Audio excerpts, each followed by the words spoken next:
The following program is brought to you by the University of Alabama.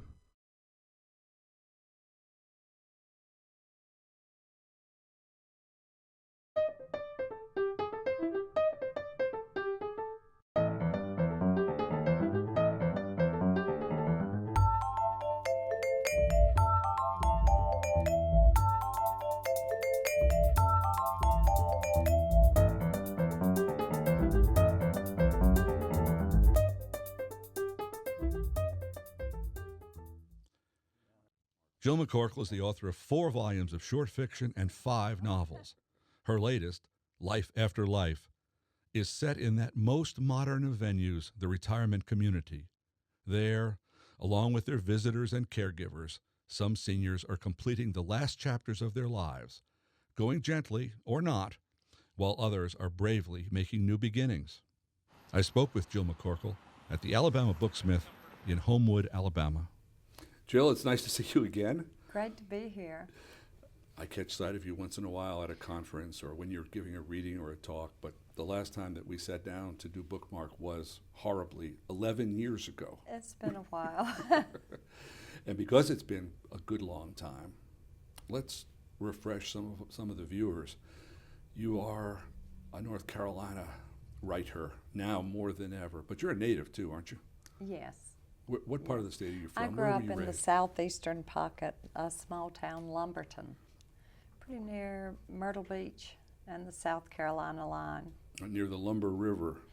On the Lumber River. Does Lumberton become Fulton for you in book after book, story after story? It does. I tell people Fulton looks a lot like Lumberton, but more Lumberton in the 60s and 70s, and I've taken the liberty of picking it up and moving it about 40 miles closer to the coast. It was 100 miles and now it's only 60. Well, I'm sure my characters can come and go a lot easier. I'm sure everyone in Lumberton would like to be Yes. 40 miles closer. During the years I lived in North Carolina, Lumberton was famous because of the Indian tribe.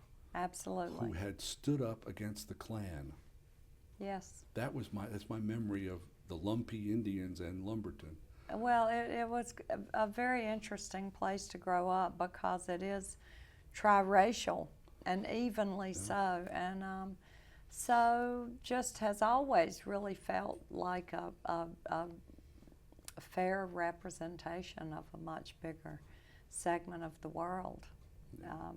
Even before other places were fully integrated, it was. Well, the Indians, Native Americans, insisted on it. I mean, they were there first, too. Absolutely. You have had a long lifetime of moving around the great universities of North Carolina.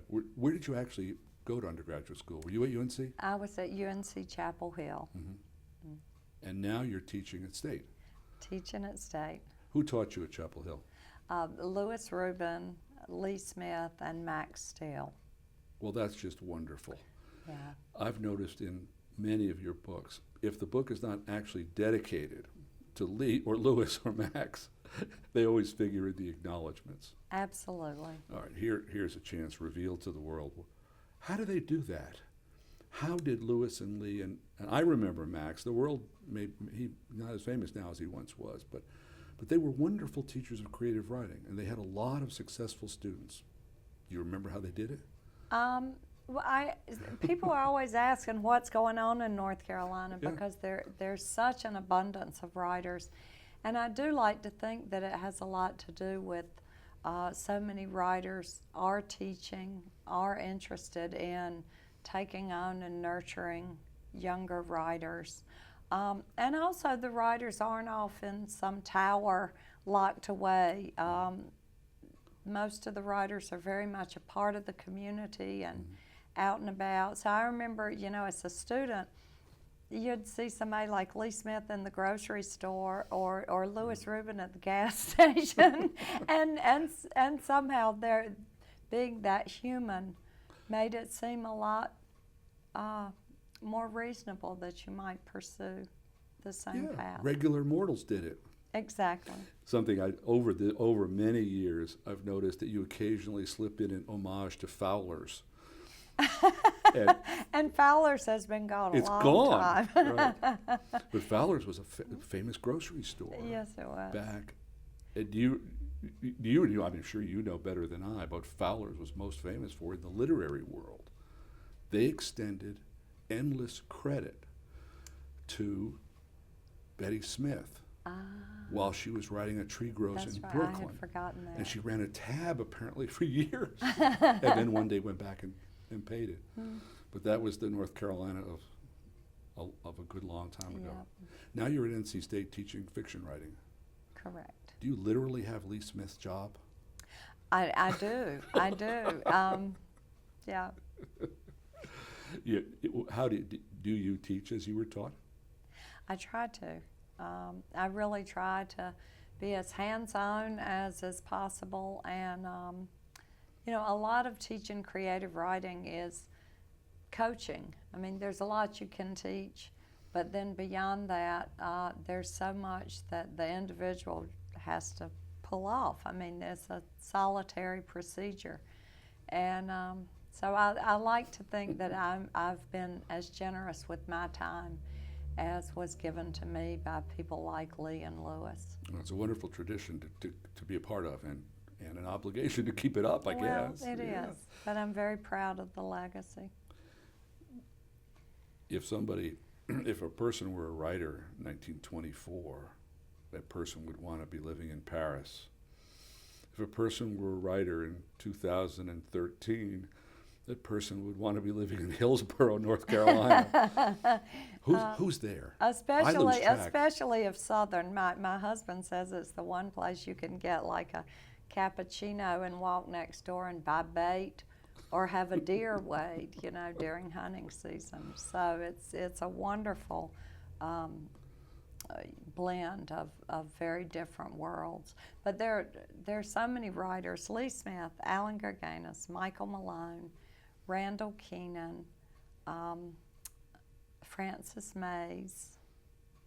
I'm afraid I'm forgetting people. Did Daniel Wallace ever move over there, or did he stay in town? Danny Wallace is still in Chapel Hill. Now, you moved there. Why did you do it? Well, I'd like to tell What makes people, you all get together like I that? married into Hillsborough. Oh. I was happily settled back in Chapel Hill, and so I've told people only true love would have taken me from Chapel Hill. As much as I love Hillsborough, and I do. But some places it's the town and individuals live there, and then other places the people live there, and there's a kind of fluid interaction. Do you all see one another pretty often? Absolutely. And yes. You exchange manuscripts with whom? Lee. Anybody else? Shannon Ravenel is over in Chapel Hill, and she's been my editor my whole career. Oh, yeah. And Lewis Rubin is still in Chapel Hill. So this new novel, when I was finished, Shannon had it, Lewis had it, Lee had it. Right. And if you get too many comments, it confuses things. Right. Well, when you have people you trust, you let them see. Yes. And hope you get advice Absolutely. That's worth having. Well, Clyde Edgerton, pretty soon after I got a copy in his hands. This novel, when your career began in 1984, it began most unusually, most wonderfully, with the publication of 2 novels simultaneously. Right.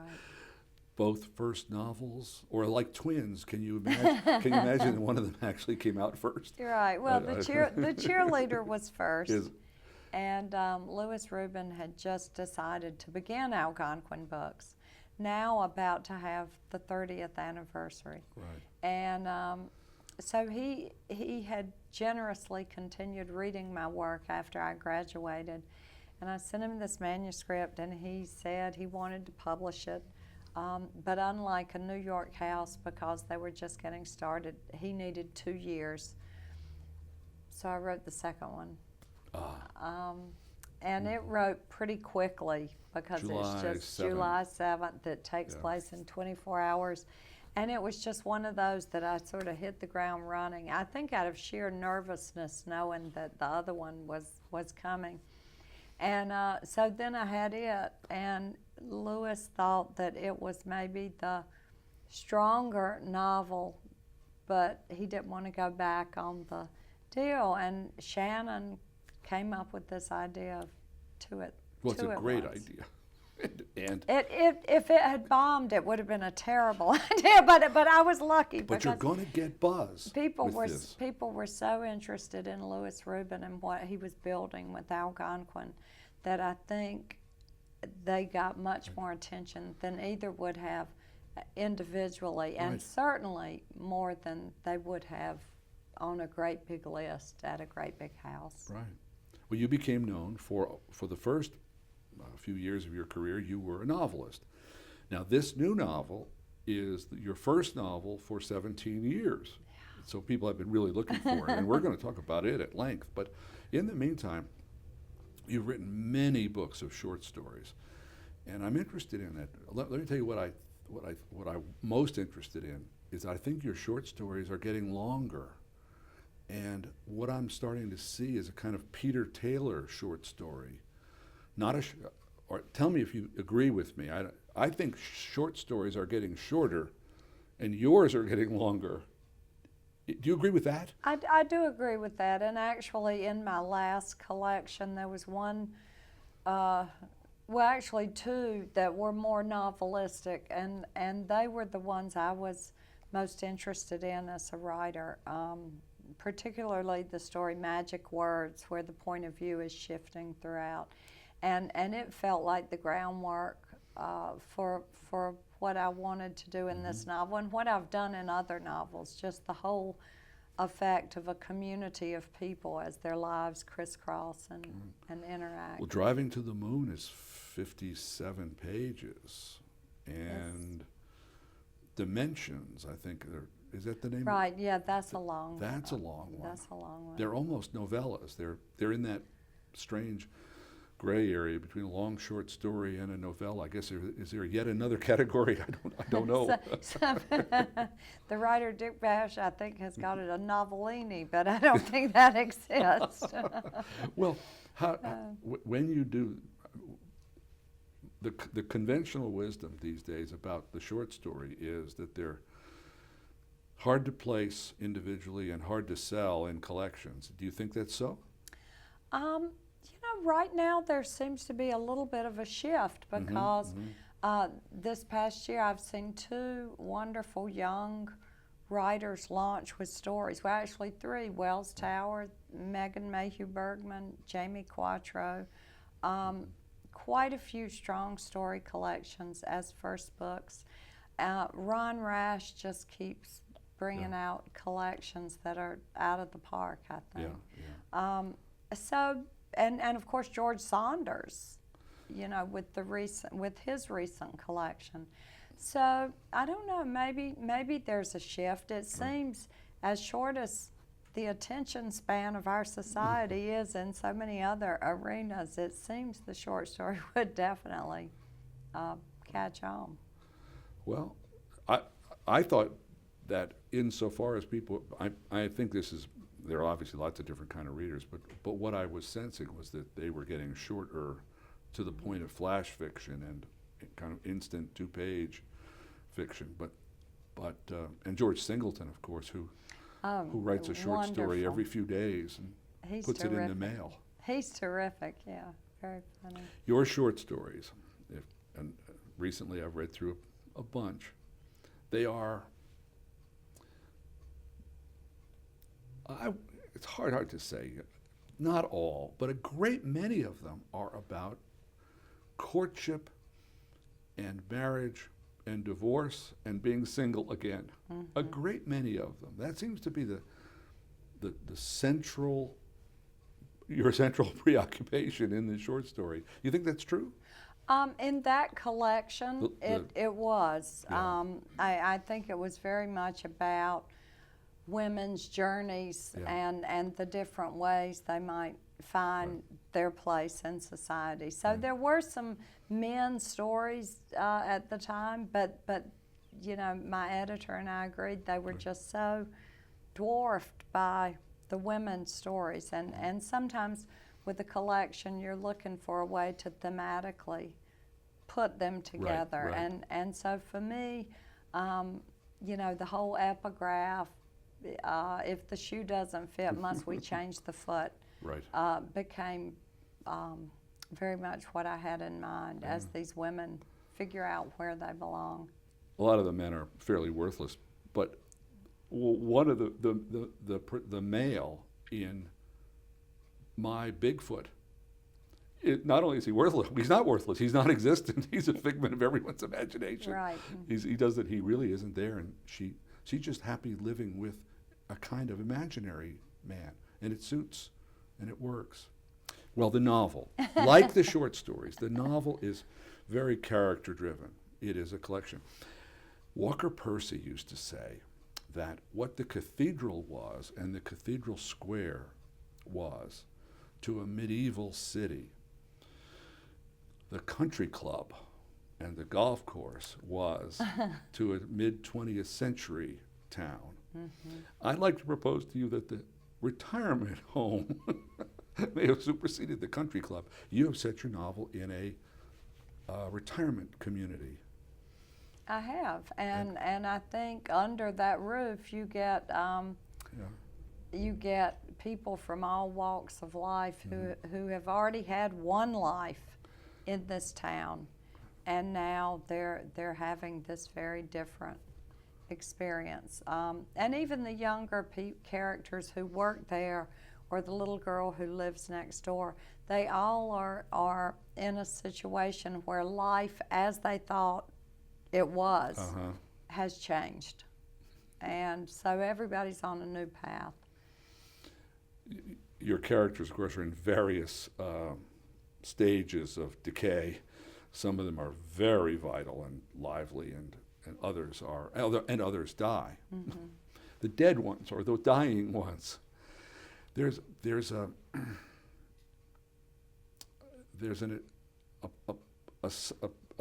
series of little essays. No, they're not essays. There's a series of little pieces in the novel that seem to be written by the person who just died. Or is dying. Last thoughts, yes, Yeah. as the person's dying. What's that about? I really wanted to try to locate that intersection between life and death, and I've carried that idea around, abstract as it is, for 20 years. I was with my dad as he was dying. I was there when he died, and it was a very moving experience. I mean, on one hand, you're grieving, but on the other, I found myself just kind of enthralled by just the natural process of the human body shutting down. And I was also amazed that though we think life should yield at such moments, it doesn't at all. You keep grading papers, you keep paying bills, you keep feeding your children, the phone rings, the dog goes out. And the whole time I was sitting there with life sort of buzzing and coming and going, I tried to imagine what my dad was experiencing. And so with a lot of these people at the end, I'm just trying to imagine what at the end of these lives that I've gotten to know as much as I felt like I could know, right. What they're thinking about. And sometimes it blends with what's happening in the present and being said, and other times it's something entirely different.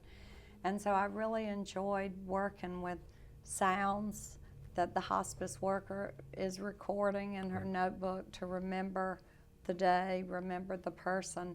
But then sometimes a sound in the present with her becomes a very different sound to the person dying, just the same way that sounds enter our dreams. So I had in mind I wanted it to be a kind of dream state.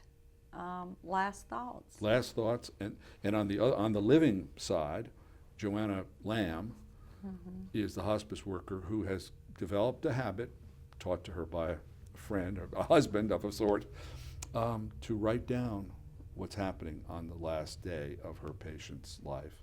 So you get the moment of death from both sides. Right. Some of these characters are fascinating characters. The one, I love the lawyer pair. I was very taken with the pair of lawyers. Is his name Larry? What's his name? Stanley. Stanley. Stanley pretends to be demented and isn't. Correct. that plan Others backfires are pretty demented quickly, yes. and deny it. He's got a son who feels guilty for the past and feels like he needs to just devote his life to his dad, take care of him, and Stanley doesn't want that. He wants to be alone and thinks that this is a way he can escape having to live with his son. Novels should have romance, and they should have romance in retirement homes as well as anywhere else. So in the course of the novel, Stanley develops a kind of relationship with a retired Jewish attorney from Boston who sees through him. Yes. What prompted you to take a retired female attorney, Jewish from Boston, and put her in Fulton, North Carolina? She, all of the characters have some secret. Yeah. That no one else knows. And hers is that this is the hometown of a long ago lover no one knew about. And she has come here at the end of her life to see this place he had talked about and described so often. And I lived in Boston for 20 years. Oh, I didn't know that. And loved it Sure. very much.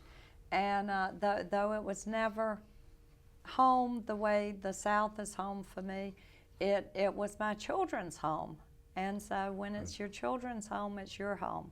So I've felt a claim on two places, and so leaving Boston, I felt very nostalgic and homesick for aspects of it, the same way that I had years before about the South. So I gave Rachel a whole lot of my love of Boston. Well, Rachel has vitality.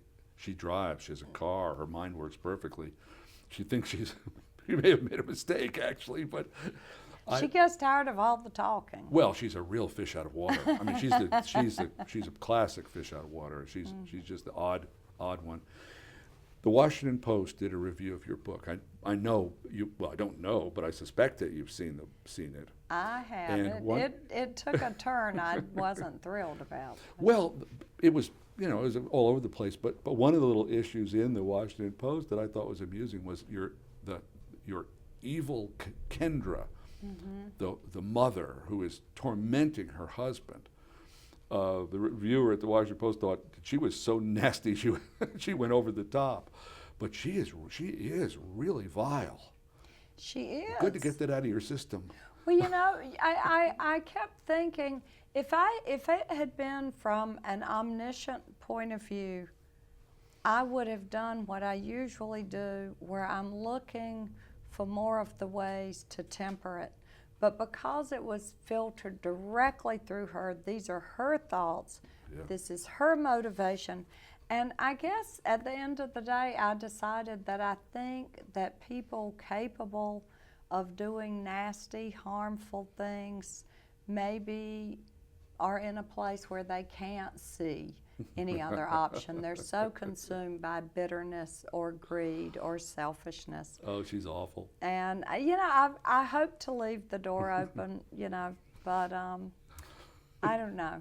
I mean, she too has built a kind of prison that someone like Stanley lived through much of his life on the outside world. So I'm hoping to sort of show that comparison as well, how as humans we can just get so distracted by something or obsessed in a way that makes us overlook the better options. I I want to ask you, but I realize the futility of it. But at the very end, things take a nasty turn. And don't tell. I won't tell. But there is a death in the novel, and I want to just go on record as saying, your readers are going to wonder, what happened there, and what exactly happened, and why did it happen? But I can't, since we can't and won't reveal it, we'll let it go. Well, you know, I wrote in the essay, I wrote an essay about the writing of the novel. Yes. And one thing I mentioned is once being in the car with my son when he was an adolescent, and we were in bumper-to-bumper traffic, and he looked at me and he said, "Wonder how many times we've passed a car with someone who's committed murder." And I found it way too chilling. Right. You know, because whether intentional or not, I think it's probably a question we don't want to know the answer to. So in this book about death, for the most part, people who do have the chance to see it coming. I won't say anymore. Okay. Well, you can give it away. It's your book. It's been a long time since your last novel. Only a couple of years since your last collection. Will your next book be a novel or another collection? Both, and I've got both on the back burner. Oh. I've got a lot of stories sketched out that, Right. that came to be as I was working on the novel. Right. And I have a new idea for a novel. I don't like to let go of one until I've got another. So. Well, when you finish your tour, which is extensive, get back home, get to work, and I'll be looking forward to reading them. Thank you. Jill, thank you very much. This has been a pleasure. Oh, it's great to be here. Thank you. We're done. Great. Right.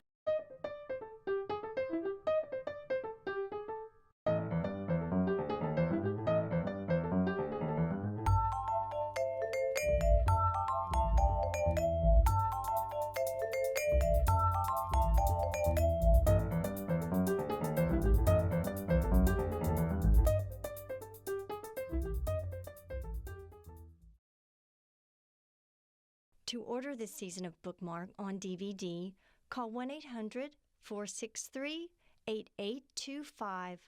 Additional information can be found on our website at www.alabamatv.org.